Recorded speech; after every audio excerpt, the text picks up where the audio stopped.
যখন অবন্তিপুরায় সিআরপিএফ এর জওয়ানরা আত্মবলিদান করলেন, মোদীজির নেতৃত্বে ভারতের সামরিক বাহিনী পাকিস্তানের ভিতর ঢুকে বোমা ফেলে এলো, তিনি নবান্নের গেটে দাঁড়িয়ে বললেন, প্রমাণ কোথায়? একজন মুখ্যমন্ত্রী, তিনি ভারতবর্ষে 4টে ক্যাপিটাল চান, 4টে রাজধানী চান। আমরা বলি কাশ্মীর সে কন্যাকুমারী, দেশ আমারি, ভারত মজবুত করো। আর উনি বলছেন ভারত তো তোরো, 4টে ক্যাপিটাল বানাও। একে সমর্থন করবেন? কোন প্রকৃত ভারতীয় করতে পারে না। কে অধিকার দিয়েছে মাননীয় আপনাকে? আপনি ভগবান নারায়ণ বিষ্ণু, প্রত্যেকটা মিটিং এ বলছেন বিষ্ণু মাতা। আপনি আমাদের ভগবানের লিঙ্গ পরিবর্তন করে দেবকে দেবী বানিয়ে আপনি এটা পারেন না। আপনি সনাতন হিন্দু ধর্মকে অপমান করতে পারেন না। আপনি সরস্বতী পূজার মন্ত্র বলছেন কুচভূষ সুইষিত বীণা রঞ্জিত, আপনি পারেন না বাগদেবী সরস্বতী মা তার মন্ত্র ভুল বলতে। আপনি ভুল চণ্ডী পাঠ করছেন। আপনি তো কলমাটা ভুল পড়েন না। কয়েকদিন আগে এগরার সভায় লা ইলাহা ইল্লাল্লাহ মুহাম্মদ রাসূলুল্লাহ, আপনি কলমা ভুল পড়েন না, কিন্তু হিন্দুদের মন্ত্র ভুল পড়েন। আমরা এগুলো চাই না। আপনার ভাঙা পা নাটক দেখতে চাই না। আমরা চাই দুহাতে দুটো রিপোর্ট কার্ড। কত চাকরি নিলেন 10 বছরে? চাকরি নাই, তৃণমূলের ভোট নাই। কত শিল্প আনলেন? শূন্য। আপনার রাজ্যে শিল্প এলো না। ভারতবর্ষের 10 কোটি লোক পিএম কিষাণ পেল, সবচেয়ে বেশি পেল যোগীজির রাজ্য উত্তরপ্রদেশে। আপনি আমাদের কৃষকদের পিএম কিষাণ দিলেন না। 10 কোটি 74 লক্ষ লোক আয়ুষ্মান ভারত পেল, আপনি আমাদের রাজ্যে চালু করলেন না। এবারে আপনাকে যেতে হবে, সোনার বাংলা হবে, ডবল ইঞ্জিন সরকার হবে। মোদীজির আশীর্বাদে যোগীজি যা চায় নন্দীগ্রাম বাংলা তাই করবে। জয় জয় শ্রীরাম, জয় জয় শ্রীরাম, জয় জয় শ্রীরাম। হরে কৃষ্ণ হরে কৃষ্ণ কৃষ্ণ হরে হরে। ভারত মাতা কি বন্দে মাতরম। যশস্বী প্রধানমন্ত্রী নরেন্দ্র মোদী জিন্দাবাদ। আর আমাদের সবার আদর্শ অযোধ্যার ফৈজাবাদে সুপ্রিম কোর্টের নির্দেশকে মর্যাদা দিয়ে 492 বছর পরে ভগবান পুরুষোত্তম রামচন্দ্র মহারাজের 5ই নভেম্বর 2020 যিনি আমাদের স্বপ্ন পূরণ করেছেন মোদীজির হাত দিয়ে, সেই যোগী আদিত্যনাথ জিন্দাবাদ। ভোটের মেশিনে কত নম্বরে আমার নাম আছে? কত নম্বরে নাম আছে? আমার প্রতীক কি? তাহলে সবাই মিলে আশীর্বাদ করবেন। আমি ল্যাম্পোস্ট ছিলাম, আর মোদীজির নেতৃত্বে, অমিতজি যোগীজির নেতৃত্বে, নাড্ডাজির নেতৃত্বে আসল কাজটা আগামী 5 বছর করব। সবাই খুব ভালো থাকবেন। ধন্যবাদ শুভেন্দুদাকে। আপনারা চেনার জন্য অধীর আগ্রহে বসে আছেন যশস্বী মুখ্যমন্ত্রী, হিন্দু নেতা, আমাদের গর্ব সেই যোগী আদিত্যনাথজি মূল্যবান বক্তব্য রাখার জন্য আমি আগ্রহ করছি। আপনারা সবাই মিলে হাততালি দিয়ে সম্বর্ধনা জানান।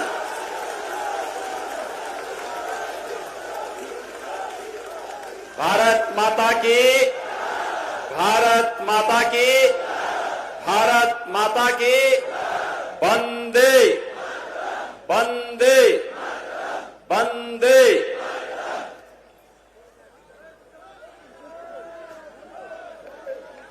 केंद्रीय पेट्रोलियम और प्राकृतिक गैस के यशस्वी मंत्री माननीय धर्मेंद्र प्रधान जी, भारतीय जनता पार्टी के जनप्रिय सर्वप्रिय प्रत्याशी श्रीमान शुभेंदु अधिकारी जी, माननीय सांसद श्री देवेंदु अधिकारी जी, मनोरंजन मिश्रा जी, ज्ञान रंजन सामंता जी, साहब दास जी, प्रलय पाल जी, गौर हरि मापति जी, सुनील कर्मकार जी, जयप्रकाश मजुमदार जी, और इस नंदी ग्राम में आज भारी संख्या में शुभेंदु अधिकारी को अपना आशीर्वाद प्रदान करने के लिए उपस्थित है इस क्षेत्र के सभी भाइयों बहनों, मैं मर्यादा पुरुषोत्तम भगवान श्री राम और भगवान श्री कृष्ण की भूमि से रामकृष्ण परमहंस की इस धरती को कोटि कोटि नमन करने के लिए आया हूं। मैं इस अवसर पर आप सबका हृदय से अभिनंदन करता हूं, स्वागत करता हूं। भाइयों बहनों, बंगाल की धरती हम सब के लिए प्रेरणा की धरती रही है। भारत के अंदर सांस्कृतिक राष्ट्रवाद के अलग को जगाने की धरती हो या फिर भारत के स्वाधीनता आंदोलन में बढ़ चढ़ करके भाग लेकर के भारत की आजादी की लड़ाई को एक नई ऊंचाई तक पहुंचाने का, स्वतंत्र भारत में भारत को एक नई दिशा दे करके आज जिस मंच के माध्यम से हम सब यहां पर आए हैं, उसका बीजारोपण भी बंगाल की धरती से ही होता है। मैं इस धरती को कोटि कोटि नमन करता हूं। भाइयों बहनों, ये बंगाल कभी चैतन्य महाप्रभु की भक्ति के माध्यम से भारत को मध्य युग से उभारने में योगदान देता है। रामकृष्ण परमहंस की साधना से पवित्र हुई धरती और स्वामी विवेकानंद को इसी धरती ने वैश्विक मंच पर पहुंचा करके इस बात का उद्घोष कराया था कि गर्व से कहो हम सब हिंदू हैं। इस स्वामी विवेकानंद का उद्घोष आज भी पूरे भारत को एकता के सूत्र में जोड़ने का उद्घोष है। ये धरती गुरु देव रविंद्रनाथ टैगोर की धरती है, जिन्होंने देश को पहला नोबेल प्राइज उपलब्ध कराया था और नोबेल प्राइज के साथ ही स्वतंत्र भारत को पहला राष्ट्रगीत देने राष्ट्रगान दिया है, इस बंगाल की धरती ने दिया है। और भारत की स्वाधीनता आंदोलन का अमर गीत वंदे मातरम भी बंगाल ने दिया है। बंकिम चंद्र चट्टोपाध्याय के द्वारा दिया गया यह अमर गीत वंदे मातरम स्वतंत्र भारत का राष्ट्रगीत बन गया। हम सबको एक नई प्रेरणा आज भी दे रहा है। भाइयों बहनों, नेताजी सुभाष चंद्र बोस का यह अमर उद्घोष, तुम मुझे खून दो मैं तुम्हें आजादी दूंगा, कौन भारतीय विस्मृत कर सकता है। ये बंगाल की धरती है, प्रेरणा की धरती रही है। ये बंगाल की धरती ने स्वामी प्रणवानंद को जन्म दिया।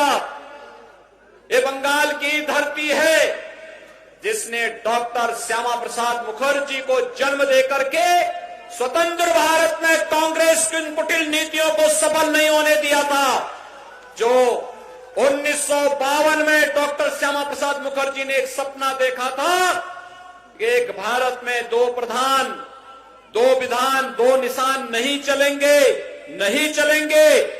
डॉक्टर श्यामा प्रसाद मुखर्जी के सपने को साकार किया है इस देश के वर्तमान यशस्वी प्रधानमंत्री नरेंद्र मोदी जी ने, जब कश्मीर में धारा 370 समाप्त करके एक भारत श्रेष्ठ भारत की परिकल्पना को साकार किया है।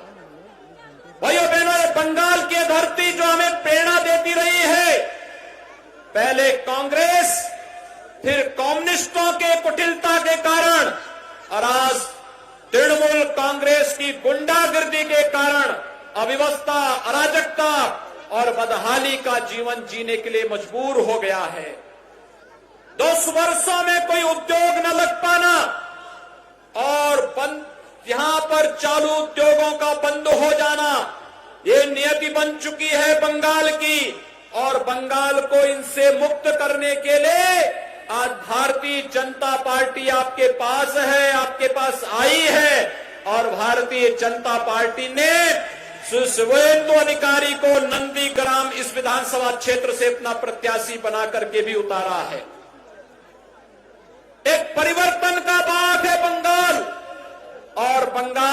परिवर्तन की बेला में आप सबका आह्वान करने के लिए हम लोग आए हैं। भाइयों बहनों, हमारे मंच पर भारत सरकार के पेट्रोलियम और प्राकृतिक गैस के मंत्री श्री धर्मेंद्र प्रधान जी हैं। आप याद करिए 2016 में धर्मेंद्र जी ने देश के अंदर प्रधानमंत्री मोदी जी के अनुकंपा से प्रत्येक गरीब परिवार को रसोई गैस का एलपीजी सिलेंडर उपलब्ध कराने का एक अभियान चलाया था। भाइयों बहनों, उत्तर प्रदेश के अंदर 1,56,00,000 परिवारों को इस सुविधा का लाभ मिला। टीएमसी की सरकार इस सुविधा को बंगाल के अंदर उसी रूप में क्यों लागू नहीं कर पाई? 10 वर्षों से टीएमसी की सरकार बंगाल के अंदर है। भाइयों बहनों, प्रधानमंत्री आवास योजना में यहां के गरीबों को आवास क्यों नहीं मिल पाता है? उत्तर प्रदेश में 4 वर्ष में 40 लाख गरीबों को प्रधानमंत्री आवास योजना का लाभ हम लोगों ने उपलब्ध करवाया है। 6 करोड़ परिवार, 6 करोड़ नागरिकों को 5 लाख रुपए सालाना आयुष्मान भारत की सुविधा का लाभ उपलब्ध करवाया है और 2 करोड़ 42 लाख किसानों को 6,000 रुपए प्रतिवर्ष प्रधानमंत्री किसान सम्मान निधि का लाभ उपलब्ध कराया है। ये लाभ बंगाल के नागरिकों को क्यों नहीं उपलब्ध हो पा रहा है? उत्तर प्रदेश में करोड़ों नौजवानों को रोजगार और सरकारी नौकरी उपलब्ध कराई जा रही है, लेकिन बंगाल के अंदर नौकरी भी नहीं और रोजगार भी नहीं।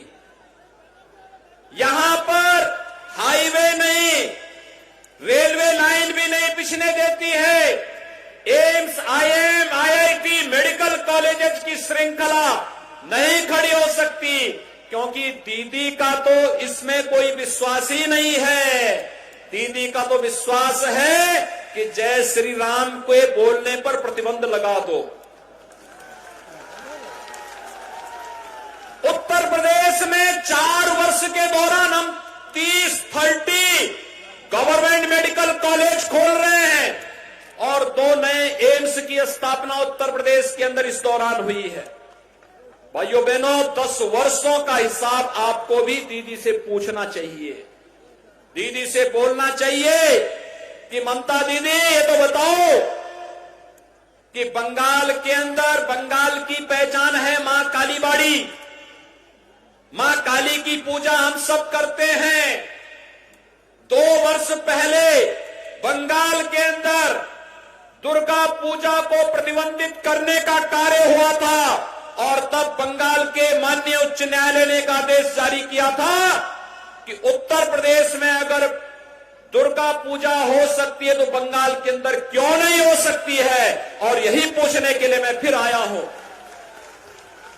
उत्तर प्रदेश में हमने किसी पर्व और त्योहार को प्रतिबंधित नहीं किया, लेकिन दुर्गा पूजा को पूरी भव्यता के साथ आयोजित करने का कार्य किया। सरस्वती पूजा पे कोई प्रतिबंध नहीं। उत्तर प्रदेश की आबादी 24 करोड़ है। जितनी उत्तर प्रदेश की आबादी, जितने उत्तर प्रदेश के अंदर आबादी है, उसमें हम लोगों ने किसी को रोका नहीं।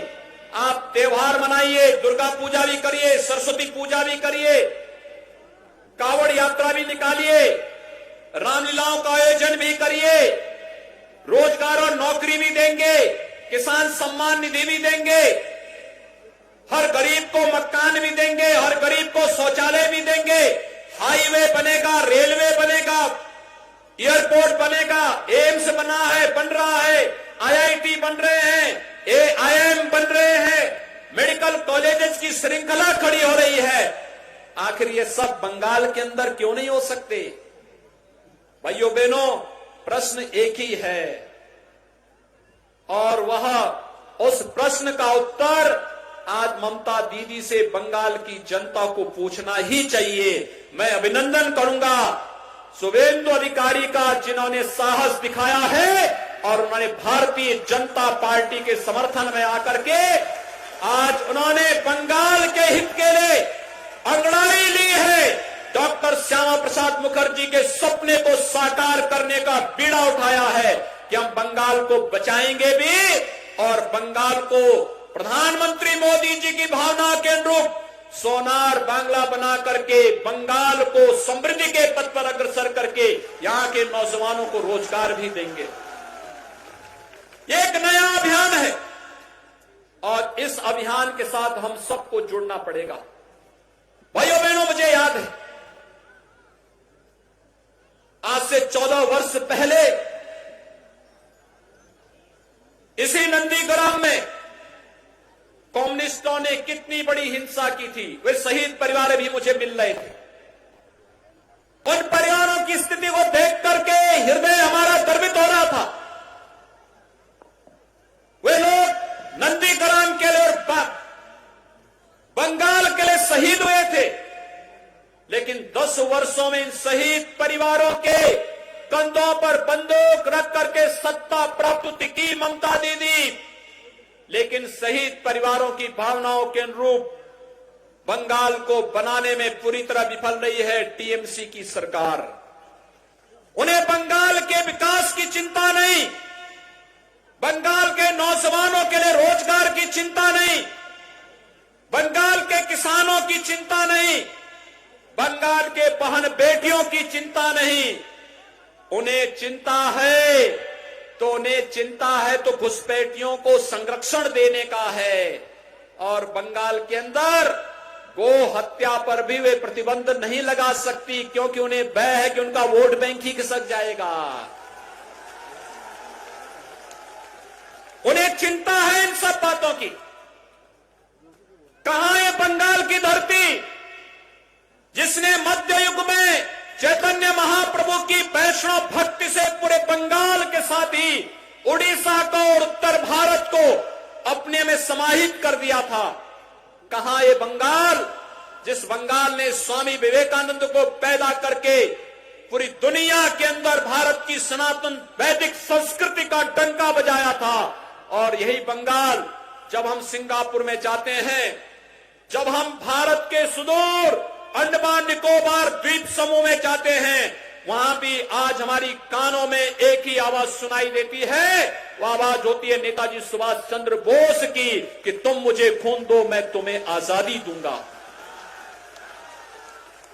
ये बंगाल की आवाज जो भारत के अंदर कभी भक्ति आंदोलन का कारण बनी थी, कभी देश के स्वाधीनता का आंदोलन बनी थी, कभी कश्मीर को बचाने की आवाज बनी थी, आज वो बंगाल की आवाज को टीएमसी ने बंगाल के अंदर ही दफन करने का काम किया है। और उसको उभारने के लिए शुभेंदु अधिकारी जैसे युवाओं ने अंगड़ाई ली है। और इसलिए भाइयों बहनों, हम सबको इस अभियान के साथ जुड़ना होगा। प्रधानमंत्री मोदी जी के नेतृत्व में एक भारत श्रेष्ठ भारत बनने की ओर भारत तेजी के साथ आगे बढ़ा है। याद करिए, राम मंदिर आंदोलन में आपके बंगाल के नौजवानों ने बढ़ चढ़ करके भाग लिया था। कोठारी बंधु बंगाल में ही पैदा हुए थे, जो राम मंदिर आंदोलन में अपने आप को शहीद किए थे। और कोठारी बंधुओं की शहादत का स्मारक आज भी अयोध्या में है। आज कोठारी बंधुओं की इन भावनाओं को, उनके सपनों का अयोध्या में भगवान राम का भव्य मंदिर निर्माण का कार्य प्रधानमंत्री मोदी जी के कर कमलों से प्रारंभ हो चुका है। भाइयों बहनों, 500 वर्षों का एक लंबा संघर्षों का इतिहास है अयोध्या में राम मंदिर का। राम भारत की श्वास श्वास में बसे हैं। भारत के अंदर स्वयं नारायण के अवतार हैं भगवान राम, भगवान विष्णु के अवतार है भगवान राम। राम भारत की मर्यादा है, भारत की संस्कृति है, भारत की संप्रभुता है। भारत के अंदर हर व्यक्ति, हर नागरिक राम के साथ जुड़ करके गौरव की अनुभूति महसूस करता है। लेकिन राम का विरोध ममता दीदी बंगाल की धरती पर करती है। कहती है जय श्री राम का नारा मत लगाओ।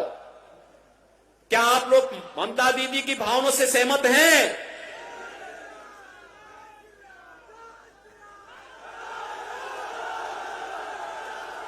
नारा क्या लगना चाहिए? आप सभी लोग सहमत हैं? जय श्री राम के नारे से सहमत हैं? दोनों हाथ ला करके मेरे साथ बोलेंगे, जय जय श्री राम।